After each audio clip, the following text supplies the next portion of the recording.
సాధారణంగా ఏలూరు రేంజ్లో ఎప్పుడు కూడా బాగానే ఉంటుంది, కానీ అక్కడక్కడ చిన్న చిన్న ఇష్యూస్ జరుగుతుంటాయి. కానీ మీ దగ్గర ఇప్పుడు ఎటువంటి సమస్య జరగకుండా ప్రసాదం జరిగింది. అంటే మనం గుంటూరు, పల్నాడు, తిరుపతి, అనంతపురంతో కంపేర్ చేసుకుంటే అసలు ఏమాత్రం లేకుండా జరిగింది. అంటే ఇంత పెద్ద ఏలూరు రేంజ్లో ఇక్కడ కూడా జంగారెడ్డిగూడెం లాంటి కానీ లేదా కాకినాడ ఈ ప్రాంతంలో డిస్టర్బెన్స్ ఉన్నా ఏమాత్రం వైలెన్స్ లేకుండా మీ ప్లాన్ ఆఫ్ యాక్షన్లా జరిగింది. దాన్ని ఏ విధంగా మీరు పోలింగ్ రేటింగ్ తీసుకొచ్చారు? ఎందుకంటే మహా మేధావులందరూ టాప్ వాళ్ళందరూ ఇక్కడే పోటీ చేశారు కాబట్టి ఖచ్చితంగా వైలెన్స్ ఉంటుంది అనుకున్నాం, కానీ ఏమాత్రం లేకుండా దానికి ప్లాన్ ఆఫ్ యాక్షన్ ఏ విధంగా తీసుకొచ్చారు, గ్రౌండ్ లెవెల్ ఎలా తీసుకొచ్చారు? ఇప్పుడు ఈ ప్రశ్నకు సమాధానం చెప్పే ముందు అశోక్ కుమార్ గారు ఈ డిపార్ట్మెంట్లోకి బై ఛాన్సా బై చాయిసా? ఇది పోలీస్ డిపార్ట్మెంట్లోకి రావడం అనేది బై ఛాన్సే. నేను ఎప్పుడు కూడా పోలీస్ ఆఫీసర్ కావాలనుకుని ఎప్పుడు కూడా నేను ఊహించలేదు. జస్ట్ సివిల్ సర్వెంట్ కావాలని చెప్పేసి ఆల్ ఇండియా సర్వీస్ ఎగ్జామ్స్ కానీ తర్వాత గ్రూప్ 1 ఎగ్జామ్స్ కానీ అపీర్ కావడం జరిగింది. సో నాకున్న ర్యాంకును బట్టి ఆ రోజున్న మార్క్స్ని బట్టి డిఎస్పీగా నేను సెలెక్ట్ కావడం జరిగింది. సార్, డిఎస్పీ కాకముందు మీ ఫ్యామిలీ బ్యాక్గ్రౌండ్ ఇందులో రావడానికి కారణం ఏంటి? అమ్మగారు నాన్నగారు ఏం చేస్తారు? మాది కర్నూలు జిల్లా అండి. కర్నూలు జిల్లా నందికొట్కూరు దగ్గర నంబర్ 80 బొన్నూరు అనే గ్రామం. మా పేరెంట్స్, మా పూర్వీకులంతా అక్కడే ఉన్నారు. అలా మా ఫాదరు ఈజ్ ఏ డాక్టర్. ఆయన సివిల్ అసిస్టెంట్ సర్జన్గా ఎంబీబీఎస్ చదివారు. సివిల్ అసిస్టెంట్ సర్జన్గా గవర్నమెంట్ డిపార్ట్మెంట్లో పనిచేస్తూ రిటైర్ అయ్యారు. మా మదరు రాజేశ్వరి దేవి గారు, ఆమె హౌస్ వైఫే. సో మేము ముగ్గురము పిల్లలు. నేను ఎల్డెస్ట్ సన్ను. నా బ్రదర్ వచ్చేసి డాక్టర్ చంద్రశేఖర్, ఆయన హోమియో డాక్టరు. నా సిస్టర్ వచ్చేసి గీతా అరుణ, ఆమె హౌస్ వైఫ్. మహబూబ్నగర్లో మా బదిరీలో ఐ స్పెషలిస్ట్గా ఉంటారు. అక్కడ మ్యారేజ్ చేసుకుని అక్కడ మహబూబ్నగర్లో ఉంటున్నారు. సో ఇది మా ఫ్యామిలీ బ్యాక్గ్రౌండ్. నేను చిన్నప్పటి నుంచి ఎక్కువగా ఈ రాయలసీమ జిల్లాలోనే చదువుకోవడం జరిగింది. తర్వాత బీటెక్ సివిల్ ఇంజనీరింగ్ నేను కర్నూలులో చదివాను. తర్వాత నేను post graduation master of engineering structures engineering నేను కోయంబత్తూర్లో పిహెచ్డి కాలేజ్ ఆఫ్ టెక్నాలజీ అని అక్కడ చదివాను. దాని తర్వాత నేను 1992లో రోడ్స్ అండ్ బిల్డింగ్స్ డిపార్ట్మెంట్లో అసిస్టెంట్ ఎగ్జిక్యూటివ్గా సెలెక్ట్ అయ్యాను. అక్కడ ఉద్యోగం చేస్తూనే కొద్దిగా పీజీలో నాకు ఒక 6 months ప్రాజెక్ట్ మిగిలిపోయింది. అది కంప్లీట్ చేశాను. కంప్లీట్ చేసిన తర్వాత ఆర్ఎన్బి డిపార్ట్మెంట్లో జాయిన్ అయ్యాను. బట్ అక్కడ ఆర్ఎన్బి డిపార్ట్మెంట్లో పనితీరు అది నాకు కొద్దిగా నాకు ఇంకా కెపాసిటీ ఉంది, ఈ జాబ్ ఒకటి నా కెపాసిటీకి సరిపోదు, నేను ఇంకా ముందుకు వెళ్ళగలను కెరీర్లో అని నాకు దృఢమైన విశ్వాసం ఉండింది. సో అందుకని నేను అక్కడి నుంచి హైదరాబాద్కి షిఫ్ట్ చేసుకొని 93లో వచ్చాను హైదరాబాద్కి. అప్పటి నుంచి civil service examinations, group 1 examinations preparation start చేశాం. సో 94లో ఇది గ్రూప్ 1 నోటిఫికేషన్ వచ్చింది. అప్పటి నుంచి కోచింగ్ అది తీసుకొని సిస్టమేటిక్గా ప్రిపేర్ కావడంతో ఫస్ట్ అటెంప్ట్లోనే నాకు గ్రూప్ 1 అప్పుడు ఆల్ స్టేట్లో నాకు 18th ర్యాంక్ వచ్చింది. నా ర్యాంక్కి అప్పుడు నేను డిప్యూటీ సూపరింటెండెంట్ ఆఫ్ పోలీస్గా సెలెక్ట్ అయ్యి 96లో నేను పోలీస్ డిపార్ట్మెంట్లోకి ఎంటర్ కావడం జరిగింది. ఓకే సార్, మీరు ఫస్ట్ పోస్టింగ్ అనంతపూర్ వచ్చేసరికి మీరు వెళ్ళే టైంకి మీకు మెయిన్ ఛాలెంజ్ ఏమొచ్చిందండి? ఇప్పుడు మీరు వెళ్ళేసరికి అక్కడ అనంతపూర్ టౌన్ బాగా డిస్టర్బెన్స్ ఉంది. మీకు అప్పుడు అంజనా సిన్హా గారు అనుకుంటా ఎస్పీ గారు. కొద్ది రోజులు మోహన్ రావు గారు, విఆర్కే మోహన్ రావు గారు అని వారు ఎస్పీగా ఉన్నారు. ఒక 1 year తర్వాత మేడం వచ్చారు, అంజనా సిన్హా మేడం గారు నాకు ఎస్పీగా ఉన్నారు. దాదాపు అక్కడ నేను 4 సంవత్సరాలు పనిచేశాను అనంతపూర్లో. 3 years 10 months పనిచేశాను. అప్పుడు అనంతపూర్ చాలా డిస్టర్బ్డ్ డిస్ట్రిక్ట్. ఎందుకంటే ఫ్యాక్షన్స్ చాలా తీవ్రంగా ఉండేవి. ప్రతి విలేజ్లో చెట్లు నరుక్కోవడాలు, మర్డర్లు చేసుకోవడాలు, అటువంటి పనులు చాలా ఎక్కువగా ఉండేవి. దాంతోపాటు అక్కడ అన్ని దేశంలో, మన రాష్ట్రంలో ఉండే మావోయిస్ట్ గ్రూప్స్ కానీ, నక్సలైట్ గ్రూప్స్, స్ప్లింటర్ గ్రూప్స్ అన్నీ కూడా అక్కడ పనిచేస్తూ ఉండేవి. అప్పుడు పీపుల్స్ వార్ గ్రూప్ అని మెయిన్, ఇప్పుడు మావోయిస్ట్ గ్రూప్ ఉండేవాళ్ళు, విముక్తి పదం అని చెప్పేసి, సిపిఎంఎల్ రెడ్ స్టార్ లిబరేషన్ అని, చిన్న సుదర్శన్ గ్రూప్ అని, అట్లా రకరకాల గ్రూప్స్ వాళ్ళు విడిపోయి పనిచేస్తూ ఉండేవాళ్ళు. వాళ్ళు ఏమంటే ప్రధానంగా ఎక్స్టార్షన్స్ చేయడం, బెదిరించడం, వ్యాపారస్తులు బెదిరించి డబ్బులు లాగడం. తర్వాత ఎవరైతే రైవల్స్ ఉంటారో కొంతమంది వీళ్ళని ఉపయోగించి వాళ్ళ రైవల్స్ని ఎలిమినేట్ చేయడం.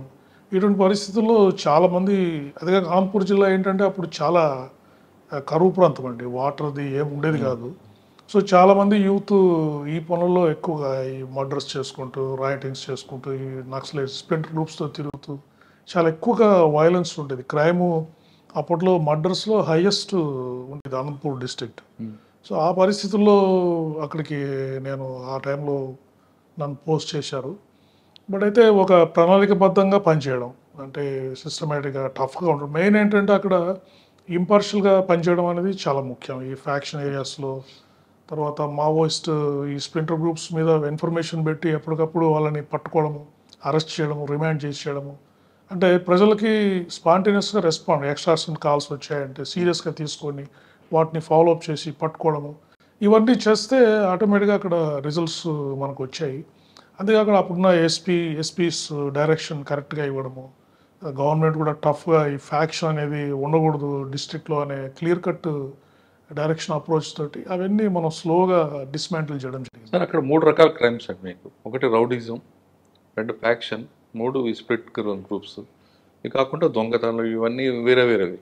అంటే అన్నిటికీ ఒకటే మీ అమ్మో పనికిరాదు కదా, మీరు ఎలా దాన్ని సపరేట్ చేసుకోలేరు? అంటే ఇప్పుడు అక్కడ మెయిన్ వచ్చేసి మనం క్రిమినల్స్ని ఐడెంటిఫై చేయడం అండి. మెయిన్ ఏంటంటే ఇటువంటి డిస్ట్రిక్ట్స్లో గుంపుగా వస్తుంటారు, ఐడెంటిఫై అఫెన్స్ చేస్తుంటారు, వెళ్ళిపోతుంటారు. వాళ్ళ మీద సరైన సెక్షన్స్ ఆఫ్ లా అప్లై చేయకపోవడం, ఐడెంటిఫై చేసి రిమాండ్ చేయకపోవడం, రిపీట్ అఫెన్స్ని ఐడెంటిఫై చేయకపోవడము, ఇటువంటివన్నీ మనము ఒక పద్ధతి ప్రకారం చేయాలి. లేకపోతే మనం ఎప్పుడైతే ఇంపార్షియల్ లేకుండా కొంతమంది ముద్దాయిల్ని అసలుని వదిలేసి కేసుల్లో వదిలేసేయడం ఆ పనులు చేస్తుంటామో రియల్ అఫెండర్స్ ఎప్పుడు కూడా తప్పించుకోవడానికి అవకాశం ఉంది. సో ఇది కరెక్ట్ అప్రోచ్. కేసు జరిగినప్పుడు అందరినీ కరెక్ట్గా అరెస్ట్ చేసి రిమాండ్ చేయడము, విలేజ్ విజిట్ చేయడము, కార్డినల్ సెర్చ్లు చేయడము, ఈ ఎక్స్ప్లోజివ్ మెటీరియల్ కూడా ఎక్కువ అప్పుడు ఈ బాంబ్స్ వాడడము అది ఎక్కువగా ఉండేది. సో ఇవన్నీ అనెర్త్ చేయడము, సీకిల్స్ తీసుకొని నరుక్కోవడము ఇవన్నీ ఎక్కువగా ఉండేది. స్ట్రిక్ట్ యాక్షన్ వీటన్ని మీద పెట్టడం వల్లనే ఇవన్నీ మనం కంట్రోల్ చేయగలిగామండి. ఓకే, సాధారణంగా ఫ్యాక్షనిస్టులకి కౌన్సిలింగ్తోనే కంట్రోల్ చేస్తారని చాలామంది ఆఫీసర్లు నమ్ముతారు. మరి మీరు కూడా కౌన్సిలింగ్ ఇప్పుడు కంపల్సరీగా కౌన్సిలింగ్ అవసరం కదా, వాళ్ళకి కౌన్సిలింగ్ అయితే కంపల్సరీగా చేయాలి. ఆ కాలంలో ఉన్న నేరస్తులకి పోలీస్ కొంచెం స్ట్రాంగ్ ఆర్మ్ టాక్టిక్స్ కంపల్సరీగా ఉపయోగించాల్సిన పరిస్థితి. అందువల్లనే అవన్నీ అప్పుడు అదుపులోకి వచ్చాయి స్లోగా. సార్ అనంతపూర్లో 2 వర్గాలు, పరిటల రవి, సూరి, మరోవైపు జేసీ దివాకర్ రెడ్డి, వీళ్ళందరూ కూడా మీకు టౌన్లో వచ్చి టెస్ట్ వేసుకుని కూడా అప్పట్లో ఇష్యూ చేసేవారు. వీళ్ళందరూ ఎప్పుడైనా ఎదురుపడ్డారు మీతో డైరెక్ట్గా? అంటే ఒక్కసారి ఇష్యూ జరిగిందండి. అది అక్కడ ఒకసారి మన పరిటాల రవి గారు, తర్వాత అప్పుడు వరదాపురం సూరి గారు వీరందరూ ఒకే వర్గంలో ఉండేవారు. అప్పట్లో వాళ్ళంతా కలిసిమెలిసి ఉండేవాళ్ళు. లేటర్ కొద్దిగా డిఫరెన్స్ వచ్చాయి వాళ్ళకి. ఒకరికి వచ్చేసిన తర్వాత ఒకసారి ఈ పరిటాల రవి గారు ఈ కొంతమంది వేరే ఈ వరదాపురం సూరికి సంబంధించిన వర్గీయులందరూ వారి టెండర్స్లో వాటిలో అబ్స్ట్రక్ట్ చేస్తున్నారని ఒక్కసారి వారి ఇంటి దగ్గరికి వెళ్ళి గొడవ చేసి అంత ఇష్యూ అయింది. చాలా పెద్ద ఇష్యూ అయింది ఆ రోజు. వరదాపురం సూరి వర్గీయులకి మన పరిటాల వర్గీయులకి చాలా పెద్ద ఇష్యూ జరిగింది. అప్పుడు టౌన్లోనే అనంతపూర్. అప్పుడు నేను ఎస్డిపోగా ఉన్నాను. వెంటనే అక్కడ వెంటనే వెళ్ళి ఆఫీసెస్ అంతా వెళ్ళి ఒక వ్యక్తిని తీసుకెళ్లారని కంప్లైంట్స్ వచ్చాయి. ఎవరైతే సపోర్ట్ చేస్తారో వాళ్ళని కిడ్నాప్ చేసిన ఆరోపణలు వచ్చాయి. స్విఫ్ట్గా యాక్షన్ తీసుకొని వాళ్ళందరినీ రిలీజ్ చేయించి లా అండ్ ఆర్డర్ అంతా మెయింటైన్ చేయడం జరిగింది. అయితే తాడిపత్రి నుంచి ఈ వాళ్ళెవరు ఇక్కడికి వచ్చేసి అఫెన్స్లు అవి చేసేవాళ్ళు కాదు. బట్ మెయిన్ ఏంటంటే ఆ ఫ్యాక్షనిస్టులు అందరూ వచ్చేసి అనంతపూర్లో లాడ్జ్లో వచ్చి ఉండడము, ఈ కలెక్టరేట్ కానీ జెడ్పీ ఆఫీస్ కానీ పనుల మీద రావడము అవన్నీ చేస్తూ ఉంటారు. అప్పుడు వాళ్ళ రైవల్స్ వచ్చేసి అనంతపూర్లో మనకు తెలియదు కదండి, వాడు ఆ ఫ్యాక్షనిస్ట్ వచ్చి ఇక్కడ షెల్టర్ తీసుకొని లేకపోతే ఏదో పని మీద వస్తాడు, ఇక్కడ అనంతపూర్ టౌన్కి వచ్చాను కదా అని రిలాక్స్గా ఉంటాడు.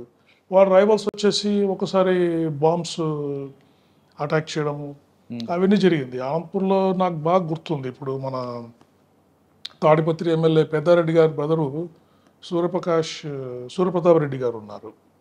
వారు ఒకసారి అనంతపూర్ టౌన్లో వచ్చారు. నేను చేరిన కొత్తల్లో వారు థియేటర్ దగ్గర కారులో వస్తుంటే వారి రైవల్స్ వారి మీదకి బాంబు విసిరారు. బాంబు విసిరి అటాక్ చేయడానికి ట్రై చేశారు సూర్యప్రతాప్ రెడ్డి. వారు అప్పుడు ధర్మవరం ఎమ్మెల్యేకి ఇంకా కంటెస్ట్ చేయలేదు 99 ఆ ప్రాంతంలో.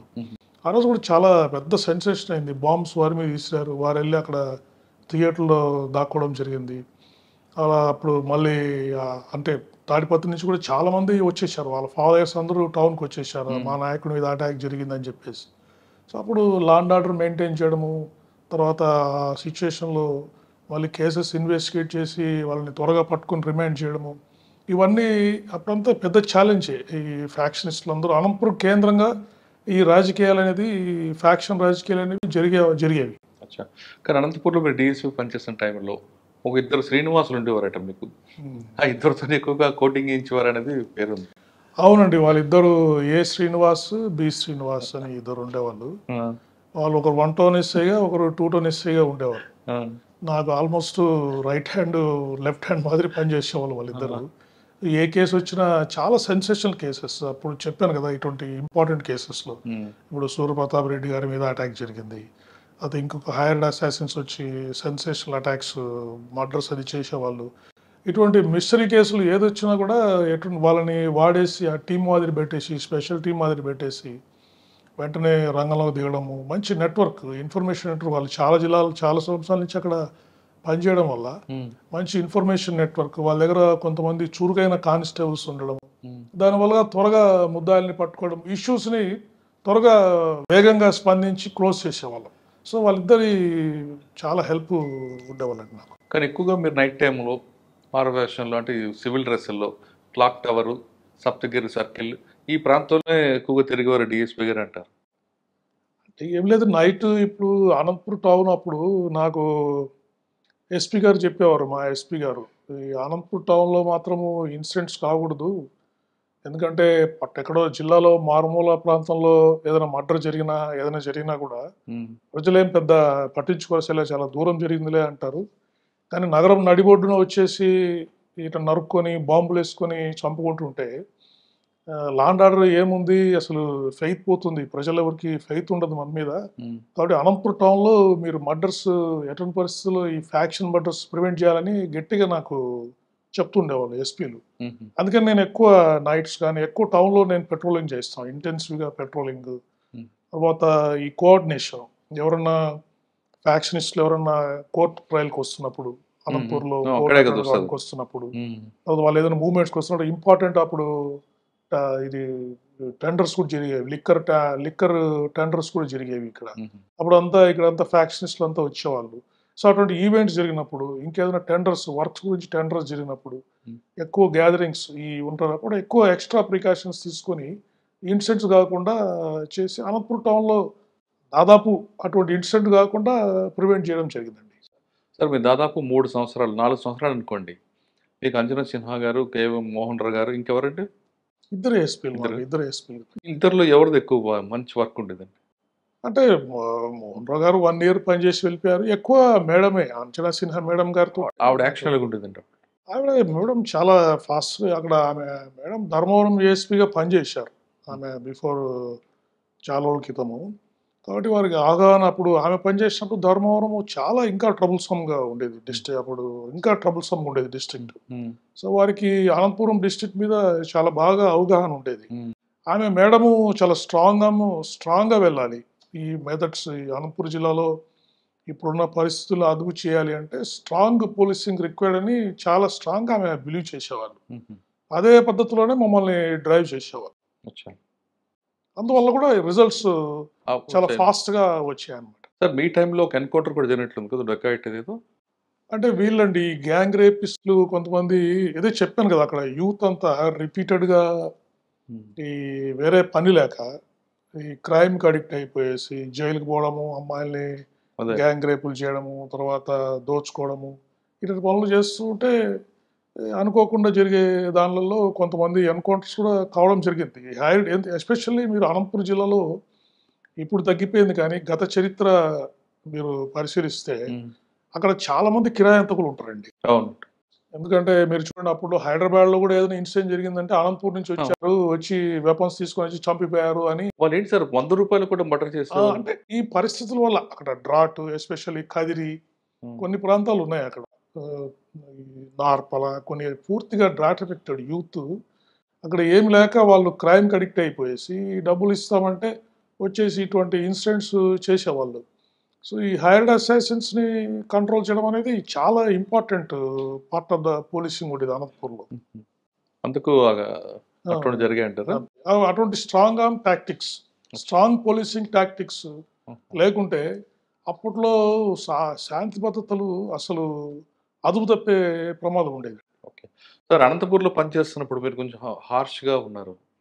ఈ పొలిటికల్ అంటే అప్పుడు పెద్ద అంటే ఎస్పీ గారు చాలా స్ట్రాంగ్ ఎస్పీ గారు ఉండేవారండి. అంజనా సిన్హా మేడము చాలా స్ట్రాంగ్ ఎస్పీ ఉండేవారు. చాలా ఫ్రీడమ్ ఇచ్చేవారు మనకు. ఇటువంటి దేవుని సాము చూసుకున్నారు. క్రైమ్ కంట్రోల్ చేయడంలో కానీ దాంట్లో కానీ చాలా ఫ్రీగా వెళ్ళమని చెప్పేవాళ్ళు. క్రైమ్ అల్టిమేట్ రిజల్ట్ ఏం జరగకూడదు. సో వన్స్ ఎస్పీ గారు అంత క్లియర్ కట్ డైరెక్షన్ అది ఇచ్చిన తర్వాత మనకు కూడా చాలా మోరల్ సపోర్ట్ వస్తుంది. అందుకని మనం కూడా ఫ్రీగా నేను కూడా పనిచేసేవాడిని. సబార్డినేట్స్ని కూడా ఎంకరేజ్ చేసుకుంటూ పనిచేసేవాడిని. అనంతపూర్ తర్వాత అనంతపూర్ తర్వాత ఇప్పుడు గుంటూరు డిస్ట్రిక్ట్, అప్పట్లో గుంటూరు డిస్ట్రిక్ట్ పల్నాడు ఓఎస్డీగా వేశారండి నన్ను. అక్కడికి 2003లో వచ్చాను. అడిషనల్ ఎస్పీగా వచ్చాను ఫస్ట్ గుంటూరులో. తర్వాత అప్పుడు పల్నాడులో ఈ మావోయిస్ట్ యాక్టివిటీస్ చాలా తీవ్రంగా జరుగుతున్నాయి. అందుకని అప్పుడు నన్ను ఓఎస్డీగా అక్కడ పోస్ట్ చేశారు. ఓకే, నేను గుంటూరులో తర్వాత పిడుగురాల్లో ఉంటూ నేను ఆ ప్రాంతంలో ఓఎస్డీగా ఈ యాంటీ నక్సలైట్ ఆపరేషన్స్ అన్ని నేను చూసేవాడిని. ఇక్కడ మూమెంట్ ఉందండి అప్పుడు చాలా తీవ్రంగా ఉండేదండి. అప్పుడు రాష్ట్రంలో తెలంగాణలో కంట్రోల్ అవుతూ ఉంటే ఒక పల్నాడులో విపరీతంగా ఇన్సిడెంట్ జరుగుతుంది. అప్పుడు మీరు వెళ్ళే సమయానికి మీరు అనేది కరెక్ట్ పాయింట్ అది. కానీ అక్కడ ఉన్న మ్యాన్ పవర్కి మీ వాళ్ళకి నక్సల్స్తో ఫైట్ చేయడం అదొక ప్లాన్ ఆఫ్ యాక్షన్, అది వీళ్ళకి అనుభవం తక్కువ ఉంది తెలంగాణతో కంపేర్ చేసుకుంటే. అటువంటి సిచ్యువేషన్లో మీరు ఎలాగ హ్యాండిల్ చేశారండి? అదే మెయిన్ వచ్చేసి ఎక్స్పీరియన్స్. అప్పుడు రవిశంకర్ అయ్యనార్ గారు, ఇప్పుడు విజయవాడ సిపి గారు, అక్కడ ఎస్పీగా ఉండే వైజాగ్ సిపి గారు. వారికి ఏమంటే నిజామాబాద్ ఎస్పీగా, వరంగల్ ఓఎస్డీగా తెలంగాణలో పనిచేసిన అనుభవం వారికి ఉంది. నాకు కూడా నేను కూడా గ్రౌండ్స్లో పనిచేశాను. అనంతపూర్లో కూడా కొద్ది ఎక్స్పోజర్ ఉండడంతో త్వరగా మా సైడ్ నుంచి ఓరియంటేషన్ అంటే ఏ నుంచి స్టార్ట్ చేయాల్సిన అవసరం లేదు. అంటే ఆల్రెడీ మా లెవెల్లో కొంత ఓరియంటేషన్ ఉంది కాబట్టి కొంతమంది ఆఫీసర్స్ని సెలెక్ట్ చేసి, గ్రౌండ్స్లో ఎక్స్పీరియన్స్ ఉన్న ఆఫీసర్స్ని అందరినీ సెలెక్ట్ చేసి వాళ్ళని పెట్టేసి మనం ఎక్కువ ట్రైనింగ్, ఆఫీసర్స్కి ట్రైనింగ్ ఇవ్వడము. తర్వాత అక్కడ గుంటూరులో ఎలా ఉండేదంటే అప్పట్లో పల్నాడులో ప్రాంతమే ఈ మావోయిజం కానీ నక్సలిజం ఉండేది. మిగతా ప్రాంతం అంతా డిస్ట్రిక్ట్ చాలా పీస్ఫుల్గా ఉండేది. ఎవరు పోలీస్ ఆఫీసర్స్ ఇటు వచ్చి పనిచేయడానికి ఇష్టపడేవాళ్ళు కాదు. అందుకని ఆ ప్లేన్ ఏరియాస్లో ఉన్న ఆఫీసర్ అందరినీ కూడా ఇక్కడ కూమింగ్ పిలిపించేవాళ్ళు. ప్రతి నెలకు ఒకసారి టర్న్ వైజ్ తెనాలిలో నుంచి వచ్చేవాళ్ళు, ఆరండల్పేట నుంచి ఎస్ఐ కూడా వచ్చి పల్నాడులో కూమింగ్ చేసి వెళ్ళేవాడు. కూమింగ్ ప్రొఫెషనల్ ఉండేది, ఎందుకంటే వాళ్ళకి అనుభవం లేదు. తెనాలి వాళ్ళకి కానీ రేపల్లి వాళ్ళకి అంటే మన టీం ఉంటుంది కదా, వాళ్ళు లీడ్ చేసుకొస్తారు. వీళ్ళందరూ బేసిక్ ట్రైన్డే. అంటే అందరూ గ్రౌండ్స్ లో కొద్ది రోజులు పనిచేసి వచ్చి వాళ్ళు 1 month ట్రైనింగ్ చేసి వాళ్ళు ఎస్ఐలు సీఎల్గా పనిచేస్తున్నారు. కాబట్టి ప్రొఫెషనల్ టీమ్ తోటి అంటే వాళ్ళని సెన్సిటివ్ ఆపరేషన్స్కి పంపించేవాళ్ళం కాదు. అంటే ఎక్కడైతే మావోయిస్టులు నిజంగా ఉన్నారో అటువంటి ప్రాంతాలకు ఈ టీమ్స్ వెళ్ళవు.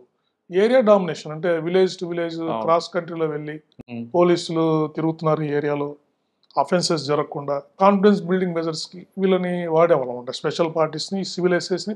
పల్నాడులో ఒకవైపు మావోయిస్టులు, అప్పుడు నక్సల్స్ మూవ్మెంట్ ఉండేది. అప్పుడు ఫ్యాక్షన్ ఉండేదా? ఫ్యాక్షనిస్టులు అప్పుడు ఎవరు ఉండేవాళ్ళు కాదండి.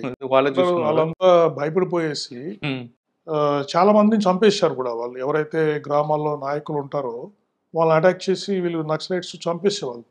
అంటే చాలా మంది గుంటూరులో, హైదరాబాద్లో తలదర్శనం ఉండేవాళ్ళు, ఎవరు ఇక్కడికి వచ్చేవాళ్ళు కాదు.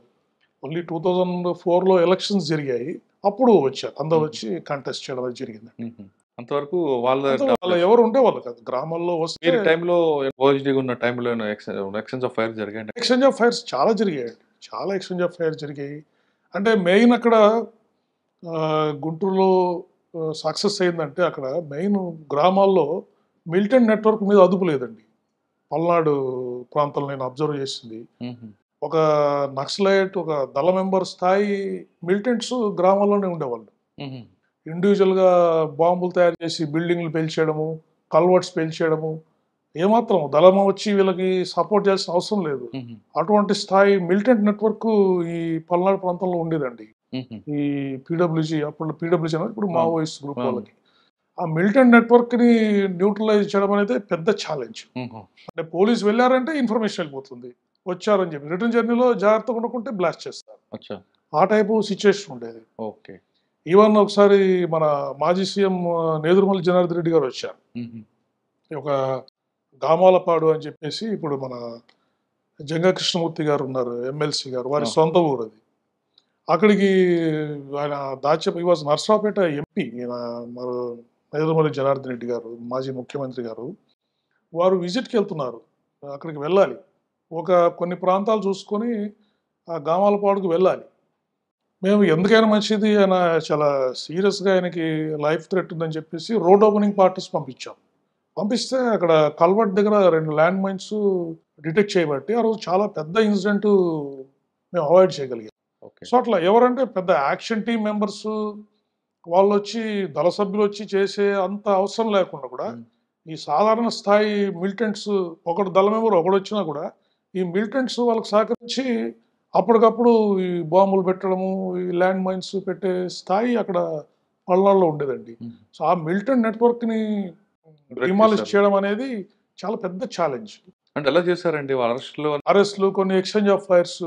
అప్పుడు లిబరల్ సరెండర్ పాలసీ ఏంటంటే, వాడు వచ్చి సరెండర్ అవుతే నీ మీద ఉన్న కేసులన్నీ ఎత్తేస్తాం, ఏం లేదు. తర్వాత 5,000 రూపీస్ ఇమ్మీడియట్ రిలీఫ్ కలెక్టర్ గారి ద్వారా ఇప్పిస్తాము. తర్వాత ఒక 20,000 30,000 వాడికి లోన్ ఇప్పించేసి ఏదో ఒక పరిశ్రమ పెట్టుకోవడానికి దానికి. అట్లా మేము ఒకవైపు అరెస్టులు చేయడము, కేసులు పెట్టి అరెస్ట్ చేయడము, ఎక్స్చేంజ్ ఆఫ్ ఫైర్స్, ఈ వాళ్ళని బయటకు వచ్చిన వాళ్ళని ఈ విధంగా ఎంకరేజ్ చేసి రిహాబిలిటేషన్ చేయడం. స్ట్రాంగ్ అంటే మళ్ళీ డౌట్ ఉండదు, వచ్చిన వాడికి ఇమ్మీడియట్గా అన్ని ఫెసిలిటీస్ ఇచ్చేయడం, ఎలా ఉన్నారో చూసడం, అవన్నీ ఎంకరేజ్ చేయడం వల్ల ఇది చాలా క్విక్గా, అంటే 1.5 yearలో అప్పుడు డౌట్ ఉంది చాలా మందికి. అసలు 2004లో పల్నాడులో అసలు ఎలక్షన్స్ జరుగుతాయా లేదా అనే డౌట్ వచ్చేసింది. ఎందుకంటే గ్రేహౌండ్స్ పార్టీ మీద అంతవరకు అటాక్ జరగలేదండి ఆంధ్రప్రదేశ్లో. బట్ అక్కడ అదొక్క ప్రాంతంలోనే మన దుర్గి దగ్గర, అడిగొప్పల దగ్గర గుడి ఉంది, ఒక ఫారెస్ట్ ఉంది. ఆ ఫారెస్ట్ మీద గ్రేహౌండ్స్ కూడా అటాక్ చేశారు. అంత స్ట్రాంగ్ గా ఉండేదన్నమాట మూవ్మెంట్ అప్పుడు. సార్ అదే టైంలో చర్చలు కూడా అక్కడే రూట్లో వస్తారు, పెద్ద వర్ణాల అంతా. కరెక్ట్. ఆ ప్రాంతంలోనే చర్చలు కూడా బయటకు వచ్చారండి. పల్నాడు మన తోర్నాల ప్రకాశం జిల్లా నుంచి వచ్చి అక్కడ గుత్తికొండ అని ఉంది పిడురాల పక్కనే, అక్కడే వాళ్ళు ఫస్ట్ మీటింగ్ పెట్టారు. వారు రామకృష్ణ గారు వాళ్ళంతా వచ్చేసి, అందరూ వచ్చి, 3 సభ్యులు వచ్చి ఫస్ట్ మీటింగ్ అక్కడే పెట్టారు. అంటే వాళ్ళకి ఎంత ఆ ప్రాంతం అనేది ఎంత ముఖ్యం. తర్వాత ఆర్టీసీ బస్ మీద అటాక్ చేశారండి. అక్కడ ఒకసారి ఎలక్షన్స్ టైంలో ఏరియా డామినేషన్ పార్టీస్ చేస్తుంటే మా వాళ్ళు రోజు వెళ్తున్నారు, కూమింగ్ చేసుకుని ఆర్టీసీ బస్సులో వస్తూ ఉంటే వాళ్ళు అబ్జర్వ్ చేశారు, వీళ్ళు ఆర్టీసీ బస్సులో వస్తున్నారని అబ్జర్వ్ చేశారు. అబ్జర్వ్ చేసి బొల్లాపల్లి అని బండ్లమౌట అనేవాళ్ళు, బండ్లమౌటలో ఉండేది పోలీసు, ఇప్పుడు బొల్లాపల్లికి షిఫ్ట్ అయిపోయింది. ఆ బొల్లాపల్లి ఏరియాలో ఒక చిన్న చాలా ఘాట్ రోడ్ ఉంటుందంట, చాలా ఫారెస్ట్, చాలా డీప్, అంటే రోడ్డు చాలా ఇదిగా డేంజరస్గా ఉంటుంది. అక్కడికి వస్తున్నప్పుడు వాళ్ళు ఒక పెద్ద 30 మెంబర్స్ వచ్చినట్టున్నారు, పెద్ద టీం, ప్లాటూన్ మాదిరి వచ్చినట్టుంది. ఫస్ట్ వాళ్ళు బస్సు టాప్ సర్వీస్ వస్తూ ఉంది, అంటే ప్రజలు ఫుల్గా ఉన్నారు. వాళ్ళు ఏం చేశారంటే ఫైర్ చేయడం స్టార్ట్ చేశారు, గాల్లోకి పక్కకి కొట్టడం, ఫైర్ చేయడం స్టార్ట్ చేసేటప్పటికి ప్రజలందరూ భయపడిపోయేసి దిగిపోవడము స్టార్ట్ చేశారు. అంటే ప్రజల్ని వాళ్ళు హార్మ్ చేయలేదు, జస్ట్ ఫైర్ చేయడం, వార్నింగ్ షాట్స్ మాదిరి కొట్టడం. మా పోలీస్ పార్టీ మాత్రం బస్సులో చిక్కుకుపోయింది. బట్ మా వాళ్ళు అయినా కూడా బాగా నిలబడి, వాళ్ళకంతా 303s అవే ఉన్నాయి, స్మాల్ టీం అది, ఏరియా డామినేషన్ టీం అది. బట్ రిటాలియేషన్ చేసుకుని ఆ ప్రజల్ని కవర్ చేసుకుంటూనే వచ్చేసారు. ఆ రోజు ఏమి క్యాజువాలిటీ లేకుండా జరిగిపోయింది. అంటే వాళ్ళు పోలీసులను అటాక్ చేయడానికి ఆర్టీసీ బస్సును కూడా వాళ్ళు, ప్రజలు వస్తుంటే కూడా అటాక్ చేయడానికి ప్రయత్నం చేశారు. అంటే అంత సీరియస్గా సిచ్యుయేషన్ ఉండేది ఆ టైంలో 2004. అంతకుముందు ఏటూరు నాగారం ఆర్టీసీ బస్సును టార్గెట్ చేశారు వాళ్ళు, అది మైనస్ అయింది కాబట్టి ఇక్కడ మీకు దెబ్బ లేకుండా ఫైర్ చేయడం చేసుకుని అట్లా డిఫరెన్స్ గా మార్చి చేశారు.